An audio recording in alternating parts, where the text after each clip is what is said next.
Hay candidatos de mucho peso, que son estos anticrisis, diría yo, Tuto y Samuel. Hay un bloque menos relevante, pero que no deja de tener importancia, donde está Rodrigo Paz y donde está el propio Manfred. Hay candidatos que no sabemos qué va a pasar con ellos, como Jaime Dum, que tiene algunas encuestas, hablan de porcentajes interesantes de este señor. No sé, me parece que es producto de alguna intencionalidad que hay detrás, Jaime Dum, pero habrá que ver cómo se resuelve esto con el tiempo. Y hay otros que son, digamos, el bloque popular, que dentro del bloque popular el único que tiene, digamos, cierta fuerza es Andrónico, aunque no es una fuerza muy grande. Veíamos encuestas recientes donde está en 14, 15%, un poco menos tal vez, que es un voto realmente reducido comparado con lo que estábamos acostumbrados que tenía el MAS, que eran más de 50% del voto en procesos electorales anteriores y hasta 65% en un revocatorio, ¿no? Bienvenidas, bienvenidos a Voces de Poder, síganos en nuestras redes, aquí tienen ustedes nuestros enlaces y como siempre es un placer darle la bienvenida a Hernán Terrazas, que ya ha estado con nosotros y siempre lo hemos comprometido que cuando viene a Bolivia él tiene que estar en su podcast. Bienvenido, querido Hernán. Mil gracias, Jimena, muy contento de estar nuevamente aquí. Creo que sus voces tienen cada vez más poder y eso es bien interesante. Creo que han pasado por este micrófono y por este espacio mucha gente del país, de todos los colores, y eso es saludable para la democracia. Gracias. Sí, gracias, Hernán, nuestro favorito. A ti, Jimé.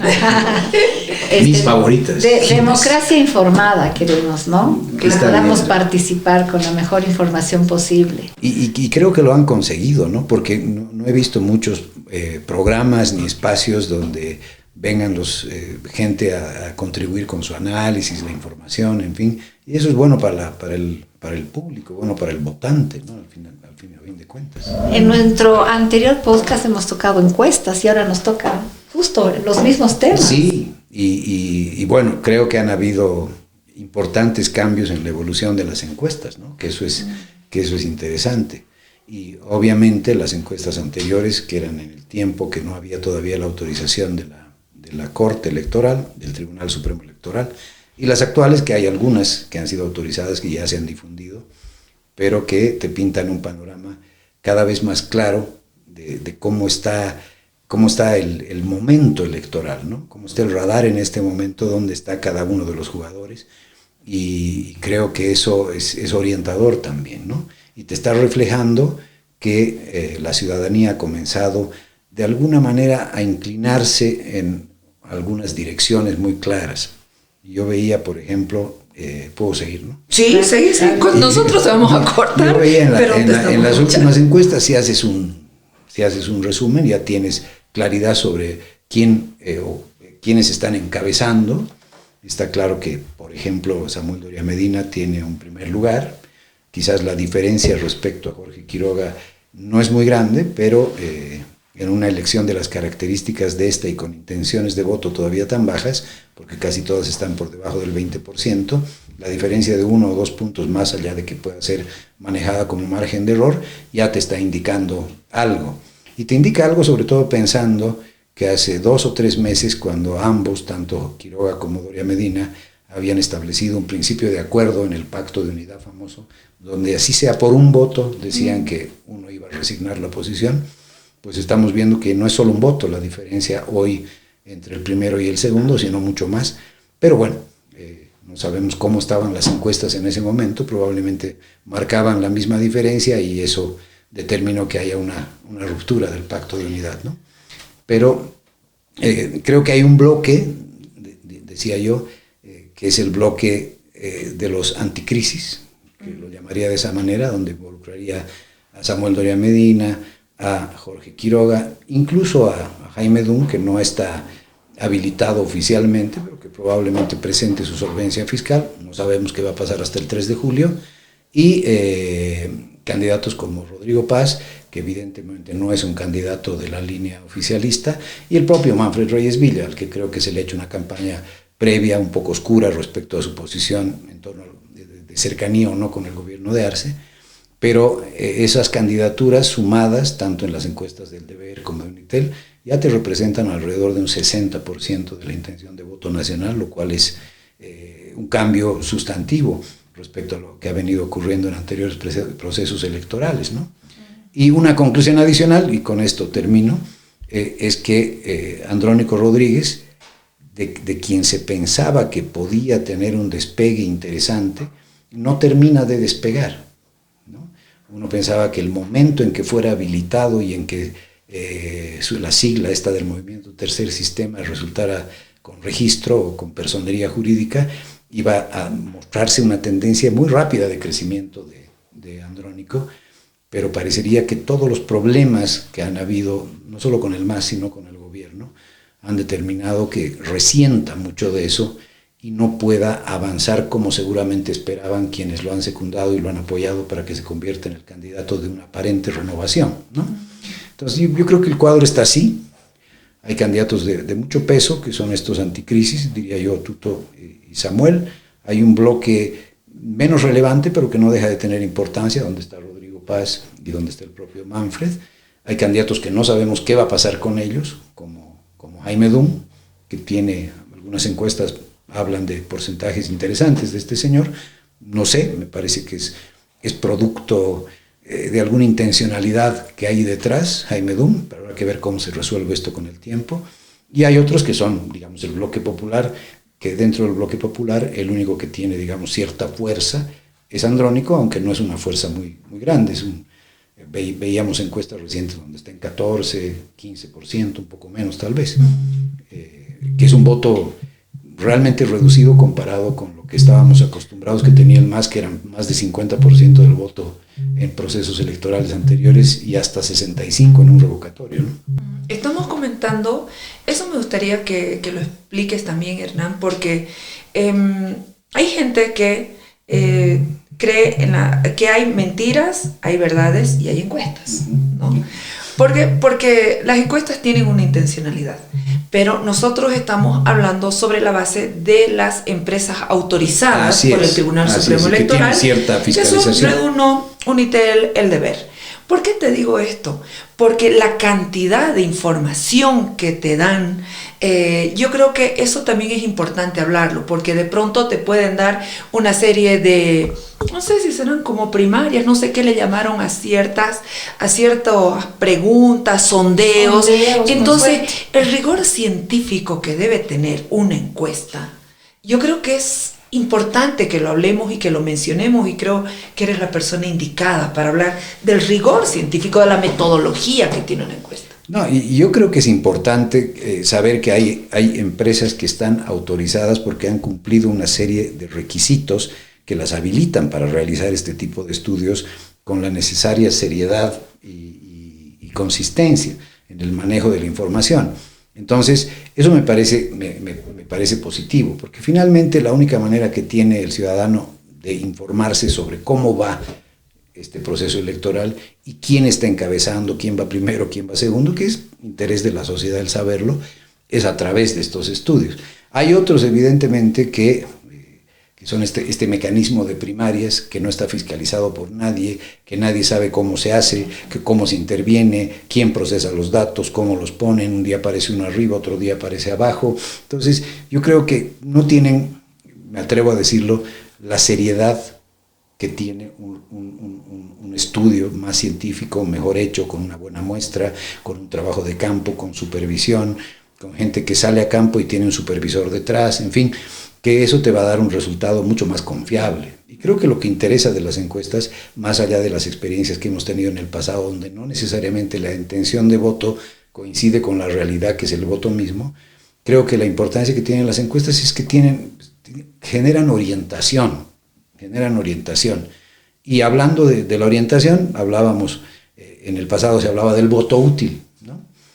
A medida que pasa el tiempo y que se vea un candidato que tiene una intención de voto más alta, probablemente los actores de oposición o los sectores de oposición vayan tendiendo a orientar su voto en esa dirección, no porque sean unos fanáticos de ese proyecto o de ese candidato, sino porque ese puede ser quien conduzca el cambio, que es lo que la gente está esperando. Pero bueno, el cambio es como que estaría ya en las encuestas, se da a entender de que el cambio es un sentido que ya se advierte, ¿no?, en las encuestas. Y por otro lado, si tuviéramos que ir a una segunda vuelta, Samuel con Tuto? ¿Lo ves así como...? Podría ser, ¿no? Pero a propósito de lo que decía Sanz, que me parece bien interesante, el cambio está ganando. Claro, el ¿no? cambio. El cambio está ganando, tiene 6 de cada 10 personas que han participado de estas encuestas está diciendo que va a votar por gente que no es el MAS. Entonces eso es una victoria del cambio. Y eso se veía en una de las primeras encuestas de Panterra, esta empresa que colabora con Marcelo Claure. Se veía que el 80% de los bolivianos quería un cambio, que quería un cambio profundo, que quería un cambio de modelo y que ya no quería más un gobierno con un partido como el que está actualmente en el gobierno desde hace 19 años, ¿no es cierto? Entonces eso está clarísimo y te está dibujando, las encuestas te están dibujando ese escenario, ¿no? Eso es importante. Ahora, ¿quién es el depositario de la confianza para ser el protagonista del cambio? Estamos en ese proceso, ¿no? Estamos en ese proceso, todavía esto se tiene que ir afinando, quedan 2 meses, poco menos de 2 meses para las elecciones, y seguramente vamos a ir viendo despegues, estancamientos en las intenciones. O salidas, ¿no? Tal vez alguien se va. O vaya, eventualmente ¿no? puede haber gente que tome la decisión de salirse, aunque yo creo que quienes tienen por encima de 5% en la intención de voto, tienen la expectativa de crecer un poco más y de poder negociar mejor. Yo creo que eso es lo que algunos que van a llegar a 6, 8, 10% van a querer negociar mejor la posibilidad de al final del camino decir, a ver, me voy con este o me voy con aquel. ¿Cuál es el lado perverso de las encuestas? Por ejemplo, la gente va a mirar y va a apuntar al ganador, digamos, porque es el instinto, ¿no? ¿Será voto útil todo? Ahora, ¿será voto útil todo eso? Justamente eso. ¿Y qué pasa con las propuestas, los planes, los programas de gobierno? Ahora, yo lo que veo, por ejemplo, entre Samuel y Tuto, no son diferencias de fondo en cuanto a lo que quieren hacer.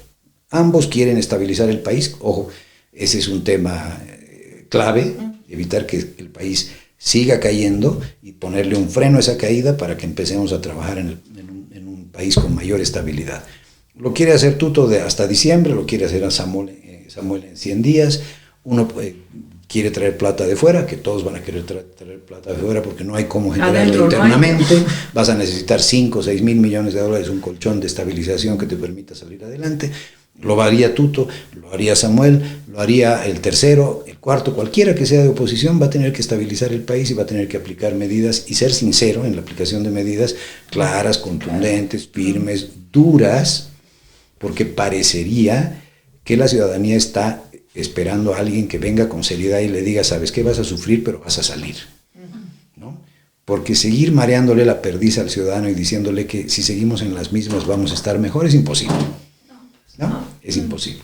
Entonces yo te diría que el voto útil existe porque tampoco hay grandes diferencias programáticas, o sea, ni hay partidos con una trayectoria que les permita decir, no, este señor es samuelista y se va a morir samuelista, o este señor es tutista y se va a morir tutista. No, yo creo que hay tutistas por ahora que eventualmente pueden votar por Samuel si Samuel es adelante, o al revés. Pero ahí, ¿por qué? Por 1 punto, 2 puntos, pero ¿cuál es esa brecha que le hace ganar al Samuel? ¿No? Porque tú en los discursos tal vez se lo ve más radical al Tuto, y al Samuel finalmente te está dando ya un abanico de su propuesta. Exacto, ¿no? O sea, exacto. Educación, economía, yo creo que mujeres. Un éxito yo creo que hay 2 éxitos en la campaña de Samuel.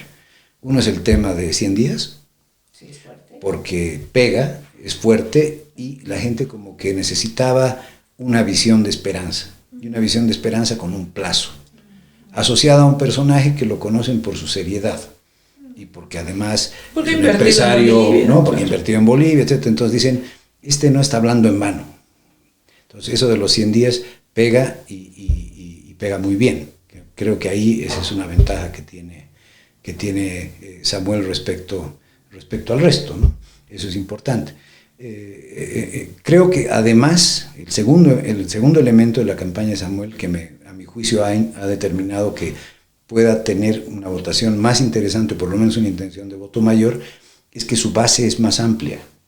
Creo que es un candidato de centro hacia la derecha, pero que ha logrado ha logrado consolidar también un espacio de centro a través de alianzas con Juan del Granado, de sumar a muchas mujeres de lo que era el proyecto de Carlos Mesa, claro, gente interesante, en fin, y es más amplio, ¿no? Definitivamente. Y eso se puede advertir, uno ve la encuesta del Deber o ve la encuesta de Unitel, y el lugar de la fortaleza de Samuel Doria Medina es La Paz. Y La Paz es un lugar muy difícil. Tradicionalmente ha votado por la izquierda La Paz. Y cuando no estaba la izquierda o el movimiento al socialismo, estaba Condepa.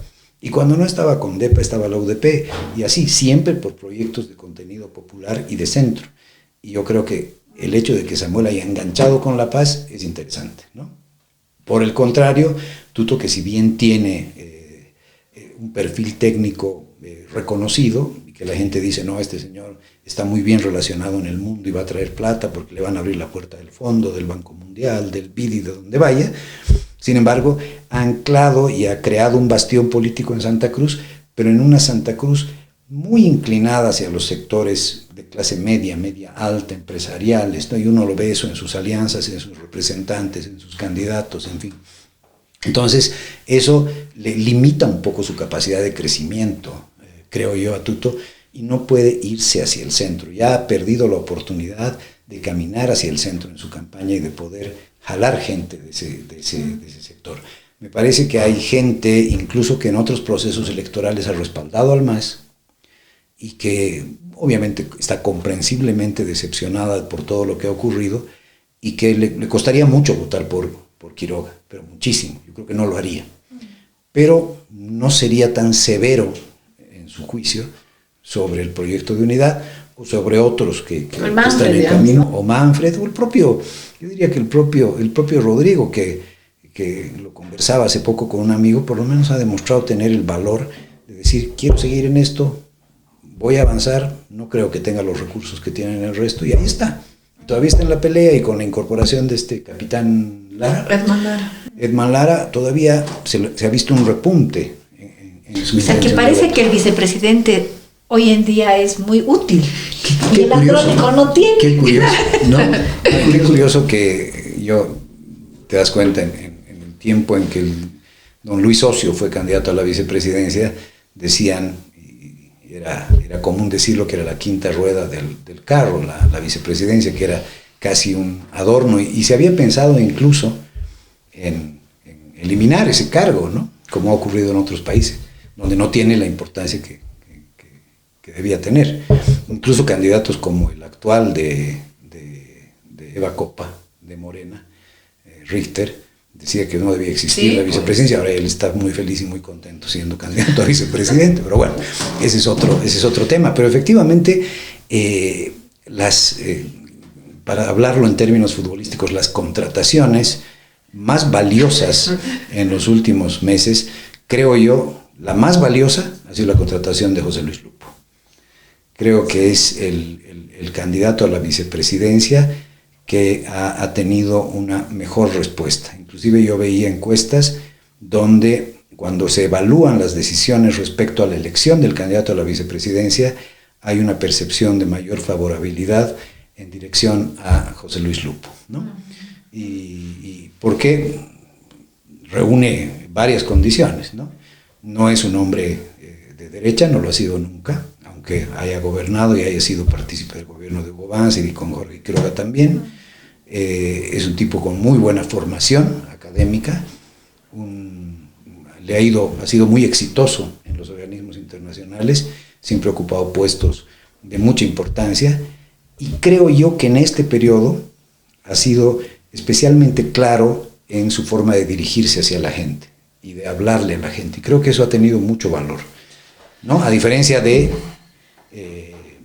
no tengo por qué hablar mal de este señor Velasco, que es un muchacho joven, muchacho exitoso, emprendedor, etcétera, pero me parece, por decirlo menos, que yo lo veo como un candidato que está incómodo con el rol que está jugando, absolutamente incómodo, no es lo que ha hecho nunca, ni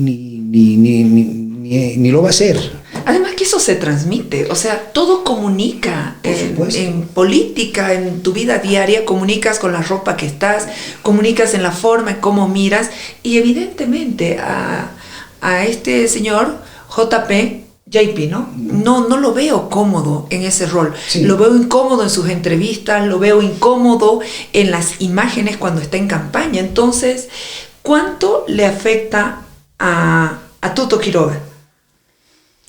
Lo que me llama la atención es que no creo que le haya afectado tanto como yo pensé que le iba a afectar. Uno podía pensar que los primeros problemas que tuvo JP, Juan Pablo es, ¿no? Juan Pablo. Sí, los primeros problemas que tuvo Juan Pablo, las dificultades para poder responder a los medios, los vacíos en cuanto a información respecto a las instituciones del Estado, etcétera, etcétera, que son Los animales complicadas. silvestres. Son complicadas porque estás hablando de un cargo que es manejar el segundo poder, el primer poder del Estado, que es la Asamblea Legislativa Plurinacional, donde se tejen todas las alianzas políticas y se garantiza la gobernabilidad. Entonces, algo de experiencia tienes que tener. Entonces, ahí vaciló y tenía muchos problemas. Yo pensé que iba a ser un factor de negativo para... En el voto se va a ver. En el voto probablemente se vea, pero en la intención de voto, que es lo que se ha visto después, no ha sido tan determinante, quizás porque esta es una candidatura, yo diría, de una persona, a diferencia de las otras donde parecen que hubiera más actores, ¿no? En el caso de la del Samuel ves a Lupo, ves a Cecilia Requena, ves a la propia José Andrea Gabriel Barrientos, a José Gabriel Espinosa, entonces ves un equipo. En el otro lado ves a un tipo que se bate como loco, que es el Tuto, ¿no? Que es, pues, está hecho para eso, pero que es el que copa todo. Yo no conozco a nadie más por detrás, salvo a Branco en Santa Cruz, a Guido Nayer, que es un resabio del pasado, ¿no? Y a Tomasita, por la cual tengo mucho respeto en Chuquisaca. Pero no hay esos pesos, o sea, no hay esas personalidades de semejante relevancia a la del candidato como existen en el lado de Samuel, ¿no? Ahora, los candidatos deben tener sus propias encuestas, ¿no? Cada candidato se debe mover. Los candidatos, los binomios, deberían ver las encuestas que sacan así los medios en general, o se encierran y se enfrascan en lo que ellos tienen y creen en sus propias encuestas. Yo creo que las encuestas propias son muy importantes. Son muy importantes porque en esas encuestas preguntas cosas que quizás en una encuesta general de un medio de comunicación no figuren. Yo creo que en las encuestas los partidos normalmente hacen grupos focales primero, identifican los temas que están preocupando en ese momento a la gente y cuáles son las percepciones de la gente sobre una determinada candidatura, y con base en eso elaboran una boleta de encuesta, de 10, de 15, de 20, de 25 preguntas. Generalmente la hacen de menos preguntas para que tenga más calidad en las respuestas, y eso es importante en la afinación de las estrategias, ¿no? Pero también es importante ver y saber lo que dicen las encuestas que son públicas, porque esas son las que influyen sobre el ciudadano. Entonces tienes que hacer un balance entre lo propio, que te permite quizás descifrar mejor al electorado y saber por dónde estás yendo, y si estás cometiendo errores, corregirlos en el camino, y las otras, que es lo que la gente está viendo, ¿no? Ahora, Hernán, ha bajado también el porcentaje de indecisos o de ninguno, ¿no? O sea, de un 20 y pico que estaba por 10, creo, ¿no? En las últimas encuestas, 10, 12. ¿Todavía se puede rescatar ese, o vamos a saber, o realmente no nos van a decir por quién van a votar? Claro, todavía está alto y es una mezcla de nulo, de blanco y de no sabe, no responde, ¿no? Ninguno es por ahí. Anda rodando en 20%, eso, rondando el 20%, harto, ¿no? Que todavía es harto. En algunos casos representa el cuarto por ciento, que se llama el 25% del electorado, lo cual es un cuarto del electorado del padrón, es un montón de gente, habrá, ¿no? Ahí? Puede haber sorpresa o gente, como bien decías, que deje el no sabe, no responde a medida que se acerque el momento de votar, ¿no? Y dice, ok, ya, voy a ir a votar y voy a inclinarme por este o aquel o el de más allá. A veces eso va hacia el voto útil. Hay otro porcentaje que puede figurar, no hay por qué decir que no, de gente que no se siente reflejada en ninguna de las candidaturas, o de gente que no siente que esté la persona o el candidato al que lo respaldaría. Por ejemplo, Evo Morales, ¿no? En una de esas, en ese 20 hay una parte, no el 20, pero una parte que corresponde a ese votante que no ve a su candidato en la boleta y que dice, no está, no sé, no respondo, nula o blanca, ¿no? Claro. Eso ocurre. Entonces, pero creo que a medida que pase el tiempo y nos acerquemos, como dice la Jime, a la elección, eso va a ir disminuyendo, como ha ocurrido siempre, ¿no? La indecisión es común en todos los procesos electorales cuando falta un tiempo. A veces la gente le dice, ¿y por quién vas a votar? Pucha, no sé, ninguno me cae, o porque las respuestas son así cuando vas a llenar una boleta, ¿no? Y también en la data, en la información, ves el mapa de Bolivia que antes tenía el color azul en 8 departamentos. Ahora está diferente el color. Ahora está diferente. Y eso también va a ser crucial para el tema de la presencia en los senadores, en diputados en general, porque si se va a una segunda vuelta, en la primera ahí tienes la composición del Congreso. Totalmente, o sea, ahí se define la composición del Congreso y ahora tienes, en lugar de la hegemonía del azul, tienes una visión multicolor, si quieres, ¿no?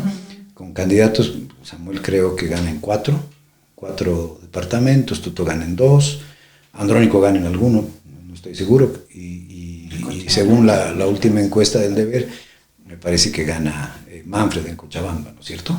Que está por encima del resto en Cochabamba, aunque... Manfred estaba entre el Andrónico y Manfred. Creo que con un poquito más tenía Manfred, pero bueno, esa es otra. No está del todo definido, claro, ¿no?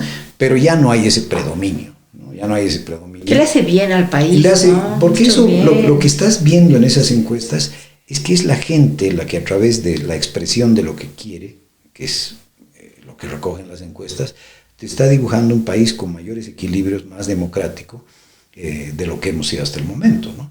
Y que ya no quiere una concentración del poder en nadie, porque esa concentración del poder ha determinado que estemos viviendo lo que estamos viviendo, porque eran los personajes infalibles respaldados por más del 50% de la gente que creían que podían hacer de todo y deshacer de todo.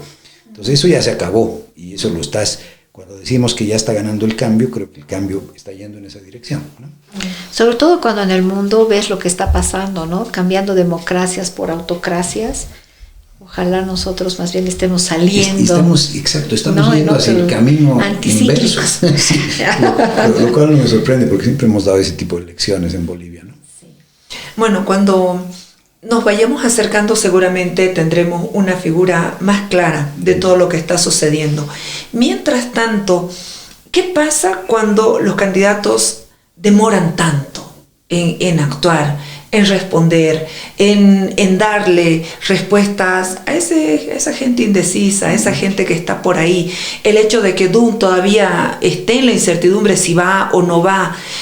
Los tiempos en política son oportunidades que se te van, digamos, ¿no? Son complicadas. Lo que pasa es que no hay que olvidar que esta es una elección que hace 4 meses tú preguntabas por quién iba a votar y si tú suponías la opción por un político conocido o por una gente nueva, más del 50% te decía uno nuevo. Y lo que ha ocurrido es que no hay nuevos, o que hay uno por ahí perdido, ¿no? Si no, hay gente que ya tiene una historia política de larga data, de por lo menos 30 años atrás, y como lo han dicho, cuando tú veas la papeleta vas a ver una papeleta que se parece mucho a la de hace 25 años, ¿no es cierto?, con protagonistas muy parecidos. Entonces quizás eso ha influido para que haya gente que no tome una decisión todavía. Y quizás un trabajo que tienen que hacer los candidatos que hoy están encabezando la intención de voto sea precisamente apoyarse en gente que no ha tenido roles en el pasado, o que si los ha tenido no ha tenido una enorme visibilidad, y también manejar un discurso de cambio, que no solamente es renovar las caras, sino renovar los discursos para poder llegar al ánimo y al corazón de la gente, que creo que es lo que está haciendo falta, ¿no es cierto? Y me parece que ese es el tramo que vamos a recorrer en las campañas, ¿no? Este último tramo van a tener que mostrar todo lo que tienen, ¿no? Todo lo que tienen. Y tendrán que darse cuenta de que me imagino que las investigaciones que están haciendo a nivel de sus estudios, ya sean grupos focales o incluso encuestas, están viendo y estos señores del 20% de no sabe, no responde o ninguno blanco, ¿qué quieren? Hay que tocar esa puerta y decir, a ver señor, Usted ha dicho que ninguno. ¿Por qué? Pero de todos estos, ¿realmente ninguno le parece bien? ¿Quién es el menos malo para usted? Entonces, así se trabaja en las encuestas. No, pues yo sí, ya de última votaría por X. Puede haber un 20-20-20 ¿Y por ahí. qué? ¿Por qué? Bueno, porque me cae bien por esto. Entonces, utilizas eso en tu campaña. ¿No? Creo que en esta elección, que es algo que veo a diferencia de los últimos 25 o 30 años, no está la cara de un señor que ha estado durante 30 años en las papeletas, claro. ¿no? Ahora, ¿tú crees que además del voto útil, digamos, va a haber ese voto en contra de en algún momento? Porque si ya lo tienes a Samuel, a Tuto por ahí adelante y demás, ¿tú crees que va a haber un voto en contra de, o va a haber un voto ya, yo quiero a él o yo quiero a este otro? Yo creo que hay un porcentaje, no sé exactamente cuánto sea, que va a ser voto castigo. Va a ser un voto, yo ya no quiero a este, o voto en contra de este, porque ya no quiero que vuelva y porque creo que el país necesita un cambio, necesita alguien distinto para manejarlo, porque ya conocemos a los viejos conductores y sabemos por dónde nos han llevado. Es decir, yo no quiero este conductor, yo quiero un conductor nuevo, porque este me llevó a un choque, algo. Y a ver cómo me recupero de este choque, y espero que el siguiente que conduzca este vehículo no me lleve al desfiladero, ¿no? ¿Qué pasa con la sigla del MAS? Porque antes era así el MAS, yo voy a votar por el MAS, no importa quién sea el candidato. Y hoy, por lo menos esas encuestas hoy día muestran un victorioso 1%. Yo veo un profundo desgaste en el movimiento al socialismo como partido. Yo creo que el movimiento al socialismo, la sigla, está captando todos los males de 19 años. O sea, están resumidos en esa sigla los males de 19 años. Está resumida las versiones sobre los delitos que habría cometido el señor Evo Morales, está resumido los supuestos líos en los que habrían estado metidos los familiares del presidente, está los abusos, la persecución, la corrupción en general, en fin, es esa sigla. Lo que no quiere decir, porque eso yo creo que sería cometer una equivocación, que no haya movimiento popular. Yo creo que hay movimiento popular, que en este momento es un movimiento popular que unos decían, no, seguramente se va a inclinar y muy rápidamente por la posibilidad de que sea Andrónico su candidato. Yo creo que es un movimiento popular que todavía está vacilando y está diciendo, a ver, ¿de qué manera nos reorganizamos y comenzamos a construir a partir de lo que ha sido este proyecto algo diferente? Eso le tocó también a los neoliberales, a la derecha. Han tenido que refundarse, han tenido que reflexionar, han tenido que cambiar para tener alguna opción otra vez después de 19 años, ¿no? Entonces probablemente lo que ocurra sea eso. Lo riesgoso es que, y eso habrá que verlo cómo lo manejan, es que hay actores, como puede ser Evo Morales, que intenten, porque ya de alguna manera han lanzado una advertencia y ha dicho a ver cuánto duran, ¿no? Convertir la dificultad que va a significar aplicar medidas de ajuste, porque va a ser difícil y porque va a ser sacrificado y duro, en una oportunidad para volver a ser el supuesto defensor de los golpeados por el ajuste y cree conflicto nuevamente. No sé si eso llegue a ocurrir, y te puede generar una ingobernabilidad social muy seria, pero creo que la gente está tan cansada y está tan necesitada de soluciones, que probablemente si aparece alguien y te hace huelgas, o te bloquea, etcétera, va a ocurrir que la misma gente se va a oponer a eso, ¿no? Bolivia es un país de caudillo más que de líderes. Creo que el 2020 algo bueno sucedió con el tema de las siglas, y creo que es Arce, es algo personal, que creo yo. La gente cuando fue a votar no buscó al caudillo Evo. Mucha gente votó al MAS, los masistas votaron por el MAS. Y si hubiera sido Arce, y si hubiera sido Perico de los Palotes, María la del Barrio, cualquiera, hubieran votado por el MAS. Porque antes iban a Evo, digamos, ¿no? Y lo asociaban, o a Goni con el MR, ¿no? Pero en esa elección la gente sí fue a buscar al MAS. Pero con la venia del Evo. Claro. Pero uno con la venia, yo creo que han intervenido varios factores en la selección. Uno puede ser la venia del Evo, aunque Evo el año 2019 sacó 30 y menos de 40%, por eso el tema del fraude, ¿no es cierto? Y había necesidad de la segunda vuelta. Un año después, post pandemia, crisis económica profunda y todo lo que quieran, llega Arce y gana con el 53%, es decir, recibe una votación más grande que la que tuvo Evo el año 2019. Entonces ya creo que había el masismo había empezado a, si no olvidarse, por lo menos a buscar una opción diferente a la de Evo, ¿no es cierto? Que eso ocurrió en esa elección. Pero además, obviamente, después de un año en que todos estuvimos encerrados y que la economía decreció, hubo una recesión de más de 8 puntos y era una situación de caos en el país muy profunda, entonces la gente tenía la memoria inmediata, creo yo, del tiempo, de la bonanza, del bienestar que había habido. Del modelo exitoso. Del modelo exitoso previo. Y el representante de ese modelo exitoso se llamaba Luis Arce porque había sido el ministro de Economía y dijeron, a ver, a seguirles entregando el poder a estos señores que estuvieron durante un año y que no la hicieron bien, ¿no? Entonces, optemos por este otro. Bueno, el modelo de los últimos años ya saben quién lo ha hecho. Querían que hablemos de lo que está sucediendo ahorita en las alianzas, en los partidos políticos, qué va a pasar, qué le hace, Andrónico va, cambiarán de nombre, cómo esa reconfiguración y lo que viene inmediatamente. Así que este es el episodio 1 con Hernán y viene el episodio 2 inmediatamente. Así que síganos en Voces de Poder, que el siguiente episodio de nuestro podcast seguimos con Hernán. Concexa, protegiendo lo que más amas, siempre a tu lado.